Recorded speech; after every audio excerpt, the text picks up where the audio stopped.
안녕하십니까. 신의균의 국방TV 시큐리티 뉴스입니다. 자, 오늘도 우크라이나 상황 그리고 이스라엘 상황 같이 보도록 하겠습니다. 우크라이나 전쟁이 2년을 넘어가면서 유럽 지역에 전혀 그동안 상상하지 못했던 새로운 구도가 형성되고 있죠. 제가 심층 분석에서 알려드렸던 바와 같이 러시아가 나토 국가를 침공한다라는 것이 점점 힘을 받고 있는데요. 자, 그러면서 이 폴란드에서는 아니 바이든 당신이 너무 힘이 없으니까 지금 이렇게 되는 거 아니냐. 그럼 우리 핵 개발할 수밖에 없다. 이런 이야기까지 나오고 있는 중이죠. 폴란드 외무장관이 그렇게 얘기를 했습니다. 자, 이런 상황이다 보니 이제 유럽은 러시아와 진짜 전쟁을 할지도 모른다라는 생각이 아주 높아지고 있고, 그러다 보니 이제 한국제 무기 사야 된다. 지금 이 유럽 내에서는 무기 생산하자, 증산하자 말만 하지 서로 간에 지금 밥그릇 싸움 하나라고 아무것도 안 된다. 한국제 무기 사와야 돼. 이런 주장까지 나오고 있는 상황인데, 지금 이 어떤 상황으로 지금 상황이 에스컬레이션 되고 있는지 보도록 하겠습니다. 자, 전황 먼저 보겠습니다. 880명의 러시아군을 사살했다라고 밝히고 있는데, 제가 참고로 이 젤렌스키 대통령이 지난 2년간 자신들은 3만 1000명 정도가 전사를 했고 러시아군을 9만 명 정도 전사시켰다라고 이야기를 했죠. 그런데 여기는 지금 러시아군을 41만 700명 죽였다라고 이렇게 얘기하는데, 우크라이나 총참모부에서는 초지일관 killed in action, 전사 죽였다라고 계속 발표를 하고 있어요. 그런데 우크라이나 대통령이 9만 명이라고 하는 것으로 봐서 이건 지금 이 총참모부, 즉 군부의 주장과는 달리 사상자가 맞지 않겠는가라는 이제 팩트가 거의 나오는 것 같아서 앞으로는 죽였다 또는 전사했다라고 하지 않고 사상자라고 표현을 하겠습니다. 그래서 총병력 41만 700명의 사상자가 최종 이제 발생을 한 거고 880명이 사상을 한 거죠. 러시아군입니다. 전차는 13대 격파, 장갑차 37대 격파, 차량 26대 격파, 특수장비 2대 격파, 야포 12문 격파. 야포가 12문 격파에서 9,993문이 되었죠. 아마 내일쯤 되면 10,000문 이상 격파되는 야포가 되겠다, 돌파가 되겠다라는 생각이 드네요. 다란장 로켓은 오늘부로 딱 1000문이 되었습니다. 한 문 추가. 무인 항공기 7대 격추, 미사일 3발 요격 등의 전과가 있고요. 우크라이나군은 95회의 교전을 했는데 적이 민간인 공격을 확대하고 있다라고 이야기했고, 지금 현재 총 3개 방향에서 굉장히 큰 전투가 벌어지고 있는데, 마린카, 그리고 아우디우카, 스바토베 여기라고 합니다. 도네츠크시에서 서남쪽으로 내려온 것이 마린카, 서쪽으로 나간 것이 아우디우카였죠. 그래서 아우디우카를 점령했고 마린카는 지금 한 달 전에 점령을 했고, 그래서 여기서 마린카에서 더 남쪽으로 뻗어나가는 공세, 그리고 아우디우카에서 또 서쪽으로 계속 진격해 나가는 공세, 이 두 가지를 도네츠크시에서 확장을 해 나가고 있는 공격 추선이 있는데, 도네츠크가 워낙 도네츠크시의 경계 자체가 우크라이나와 러시아 점령지의 경계였죠. 그동안 2014년부터. 그래서 아마 휴전을 염두에 두고 도네츠크라고 하는 도네츠크 공화국의 주도를 조금 더 완충 지역을 넓히는 차원에서 이 아우디우카와 마린카 축선에서 계속 공세를 펴나가고 있는 것 같고, 크레미나 근처에 있는 곳이 또 스바토베죠. 스바토베 이 세 군데에서 지금 격전이 벌어지고 있다라고 하는 이야기가 나왔습니다. 또 우크라이나 의회 인권위원회는 러시아가 바흐무트에서 포로들을 집단 처형을 했는데, 자신들이 확인한 것만 해도 7명의 포로를 집단으로 처형을 했다라는 건데, 그 7명이 대부분 장교들이었다고 합니다. 바흐무트에서 그랬다고 합니다. 이거 제네바 협약 위반이죠. 그리고 폴란드에서 우크라이나 곡물을 수출하는 수송 열차를 농민들이 피습을 했다고 합니다. 그래서 열차를 세우고 거기에 있는 농산물들을 밖으로 그냥 다 던져버렸다고 하는데, 폴란드 정부에서 우크라이나가 덤핑을 하고 있는 이 농산물에 대해서 이제는 뭐 도로가 통제되니 열차로 수송하는 것을 이제는 또 농민들이 열차까지 이렇게 막아내고 있다라는 상황이고요. 젤렌스키 대통령은 향후 몇 달 좀 어렵겠지만 계획은 우리 다 있다라고 이야기를 했고, 우크라이나 국방장관은 올해 작전 계획은 이미 수립했다. 반격이 있을 것이다. 작년 6월부터 반격을 했죠. 그게 실패한 건 사전에 우리의 작전 계획이 누출되었기 때문이다. 우리가 공세를 시작하기 전에 이미 크렘린의 작전 그 계획표에 우리 공세 계획이 그대로 그냥 올라가 있었다. 그런데 올해는 우리는 이 보안을 철저히 해서 할 수 있다라고 하는데, 뭐 얼마나 되어 있는지 모르겠으나 잘 되기를 바랍니다.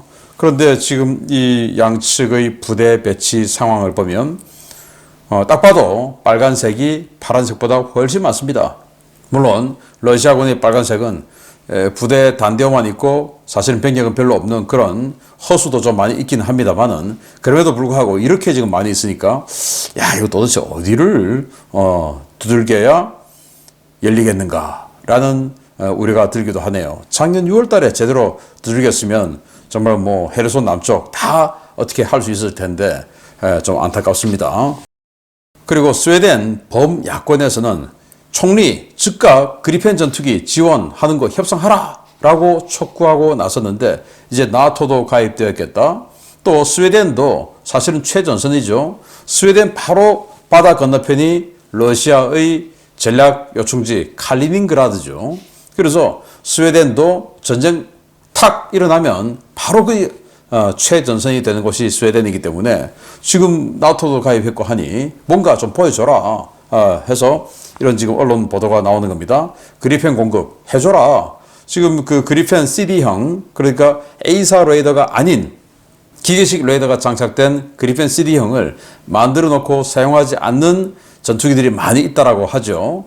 그걸 지금 우크라이나에 좀 주는 이 협상 시작하라 라고 스웨덴 야권에서 여권을 향해 지금 공세를 펴고 있는데, 사실 우크라이나에서도 그렇게 희망을 하고 빨리 좀 줘라, 달라, 이런 이야기들을 재작년부터 했었죠. 그러니 스웨덴에서 나토도 가입했으니 뭔가 선물을 하나 크게 투척하기를 바랍니다.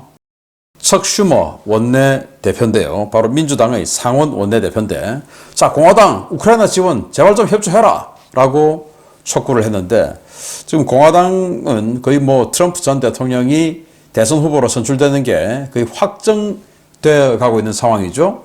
니키 헤일리 전 유엔 대사의 고향에서마저도 트럼프 대통령이 이겼다고 하니까 이제는 뭐 게임 끝이다 라고 보는데, 그러면 이제 트럼프 후보는 우크라이나 지원을 아주 강하게 반대를 하고 있죠. 그러니 그 아래에 있는 상원, 하원 의원들은 눈치를 안 볼 수가 없는 거죠.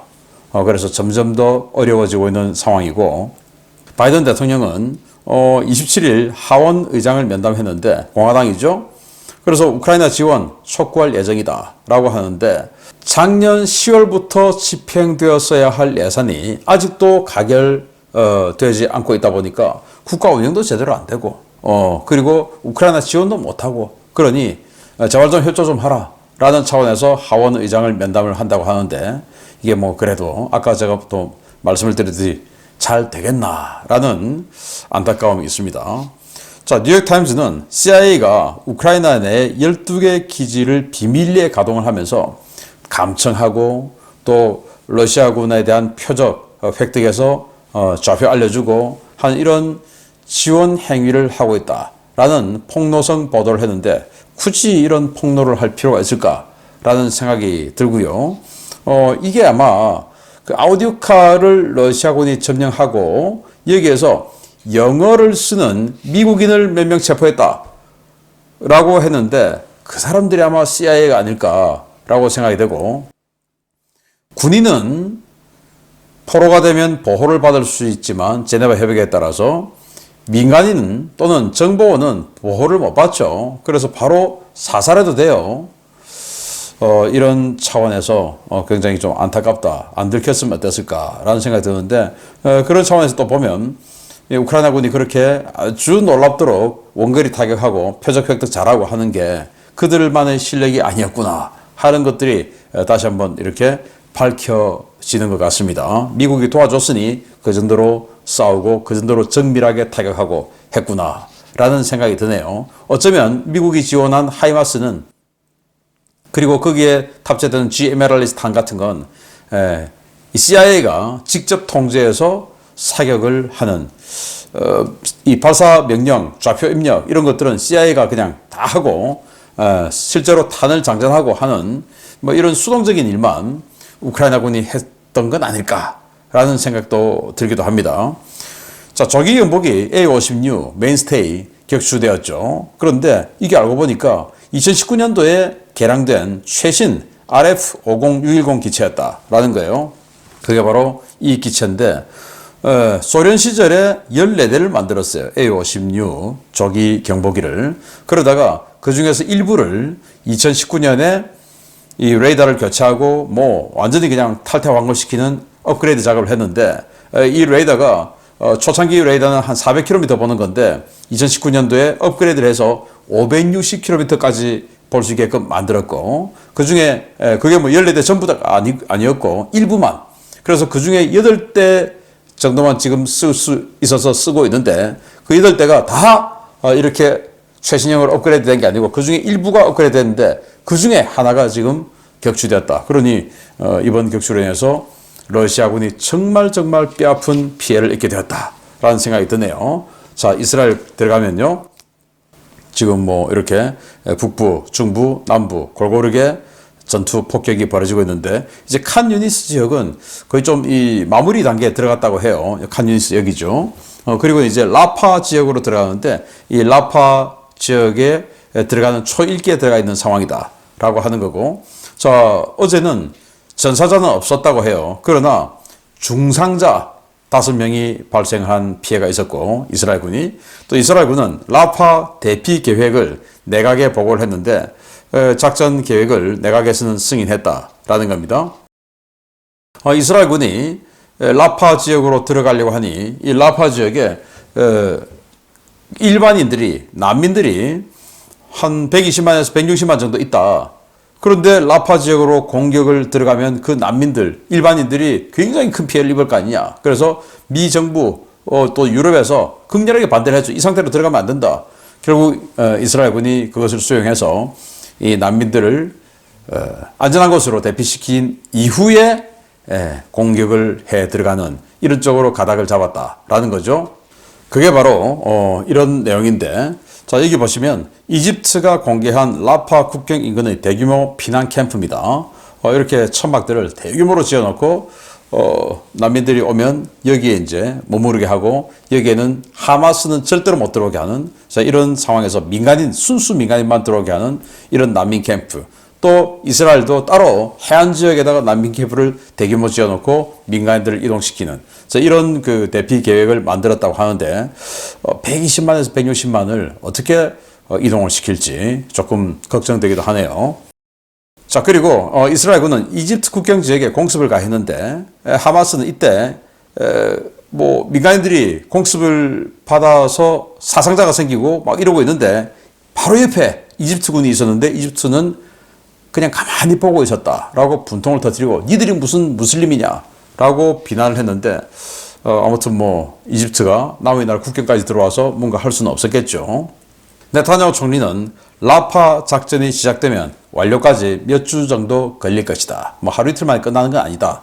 라고 이야기를 했고 이스라엘 재무장관 굉장히 강경파죠. 이 재무장관은 휴전 협상 반대한다.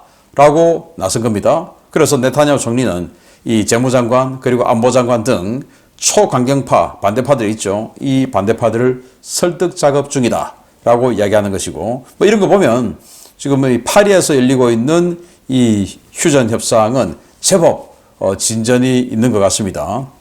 그리고 이스라엘군은 하인드 라잡 사건 조사 결과를 발표했는데 여기에 이스라엘군 병력은 없었다라는 건데 이 하인드 라잡 사건은 뭐냐 6살 된 밖에 안 된 팔레스타인 여자아이였죠.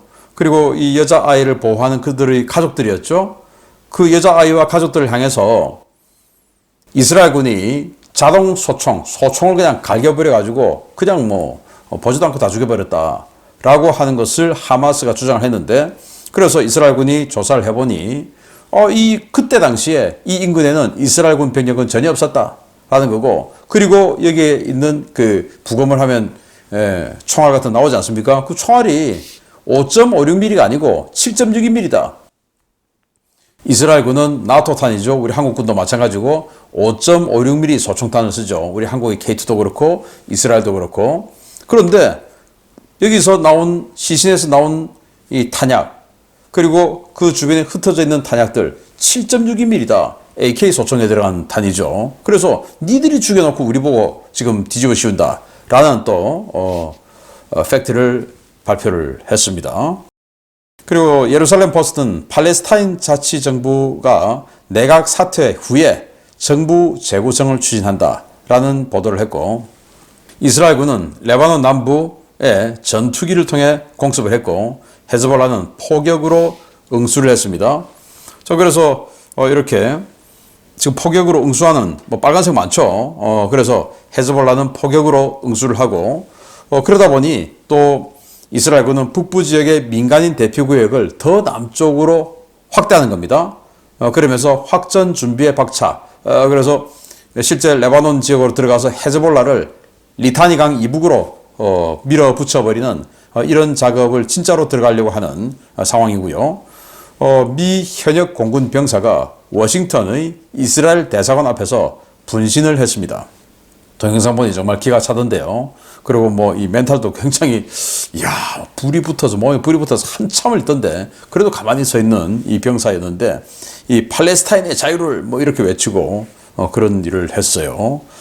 영국의 방공구축함, 이 45형 방공구축함이죠. 데어링급. 그 중에서 다이아몬드 함이 후티의 공격을 받아서 피격을 당했다 라고 해서 이제 수에즈운하를 통해서 급하게 지중해로 빠져나갔죠. 그런데 영국까지 가지 않고 북아프리카의 가장 끝단에 있는 영국령 지브랄터죠. 지브랄터 해협의 그 지브랄터, 여기에서 수리를 마치고 다시 홍해로 들어온다라는 거예요.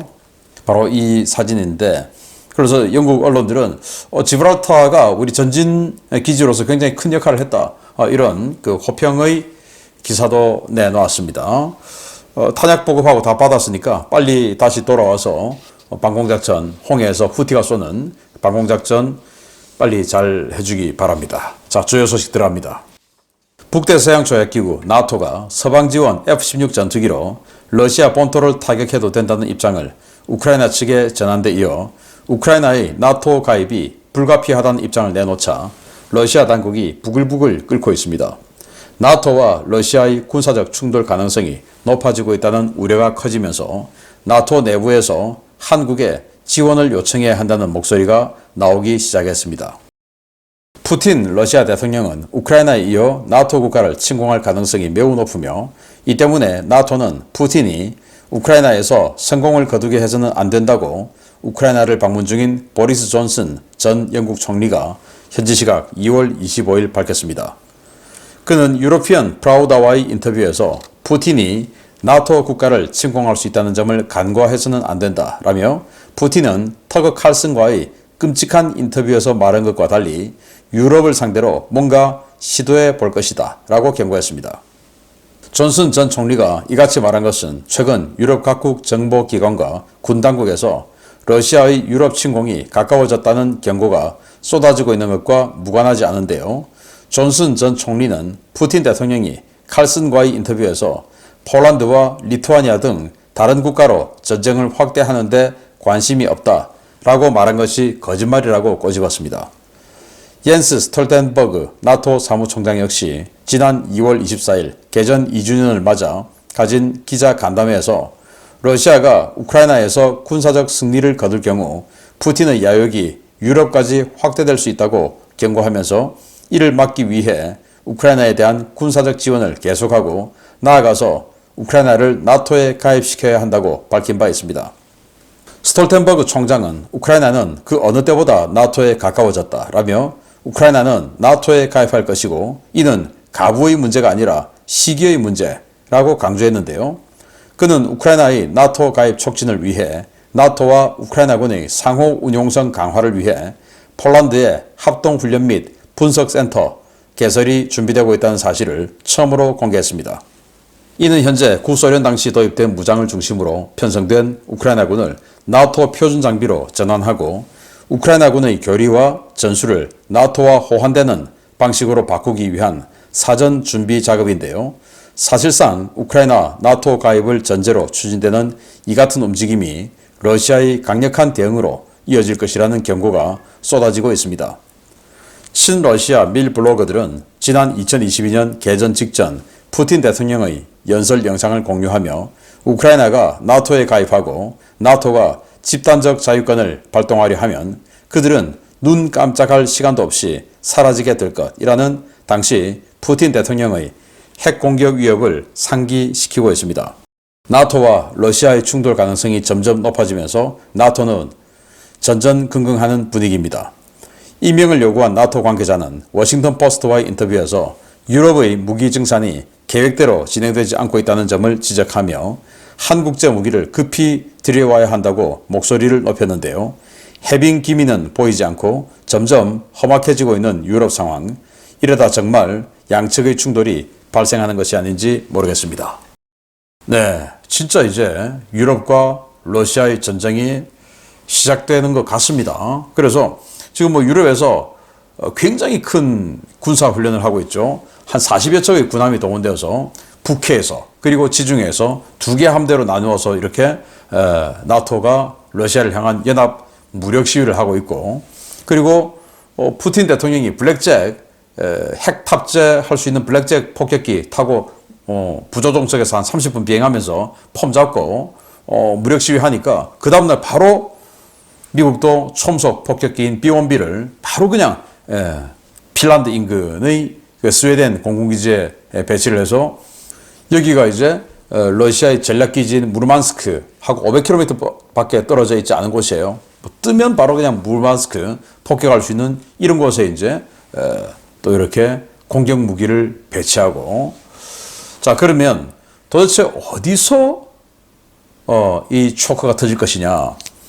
이 북극권에서 갈등하고 있죠. 아까 보여드렸듯이 B-1B 배치하고 한 곳이 다 여기 있는 이 무르만스크, 여기 때문에 지금 벌어지는 일 아니겠습니까? 그리고 이 핀란드와 에스토니아, 산트페테르부르크로 들어가는 이 만 북쪽에 핀란드가 있고 만 남쪽에 에스토니아가 있죠. 양쪽 다 블루스피어, 가브리엘이라고 하는 이스라엘제 지대함 미사일을 도입을 해서 여기에 들어가는 산트페테르부르크로 들어가는 러시아의 함정들을 완전히 봉쇄하는 이 무기체계를 만들어 버렸죠. 그러니 러시아 입장에서는 이 발틱 삼국 여기를 뭔가 좀 손봐야 되지 않나라는 이 발틱 삼국의 공격설. 그리고 트란스니스트리아가 불과 내일인데요. 28일 날 투표를 하겠다는 겁니다. 몰도바의 한쪽 구석에 있는 우리는 러시아야 라고 주장한 자들이 있죠. 한 50만 인구 되는 이 트란스니스트리아가 러시아 연방으로 편입되는 국민투표를 하겠다라고 한 거예요. 그러면 러시아 연방 편입 우린 한다라고 선언하면 러시아는 그래 니들 이제 앞으로 우리 땅이야 라고 선언하겠죠. 도네츠크나 루안스크에서 했던 것처럼. 자 그러면 우리 땅이니까 우리 무기 갖다 놓을 거야. 이렇게 되겠죠. 자 그러면 여기 몰도바 옆에 있는 루마니아에 있는 이지스 어쇼어가, 미국의 이지스 어쇼어가 직접 타격받을 위치에 오게 되겠죠. 이런 것들로 인해서 트란스니스트리아, 그리고 발틱 상국, 그리고 무르만스크, 이런 것들로 인해서 나토와 러시아가 충돌할 가능성이 아주 높아지니, 그러니 이제 각국에서는 군비 증강하자 하자 하는데, 아니 국방비 2배로 올려서 무기 증산하자 해놓고 안 되는 겁니다. 왜? 밥그릇 때문에. 다 우리가 먼저 할 거야. 우리가 더 많이 할 거야. 우리나라에서 더 많이 생산해야 돼. 이런 거 협의가 안 돼가지고 증산이 안 되는 겁니다. 그러면 여기서는 제대로 안 되니까 한국제 하자. 그러면 한국제. 여기 우리 밥그릇하고 관계없으니까 차라리 너도 못 먹고 나도 못 먹고 그냥 한국제 하자. 얘들은 빨리 주잖아. 우리 지금 급하잖아. 이런 주장이 나토 고위층에서 나오고 있다고 워싱턴 포스트와 나토 고위 관계자가 인터뷰를 했다라는 건데 굉장히 바람직한 아이디어인 것 같습니다. 우리나라에서 탄약, 무기 많이 사가는 나토, 동부 유럽뿐만 아니라 서부 유럽까지도 많이 사가는 나토 되기를 바랍니다. 마치겠습니다. 감사합니다.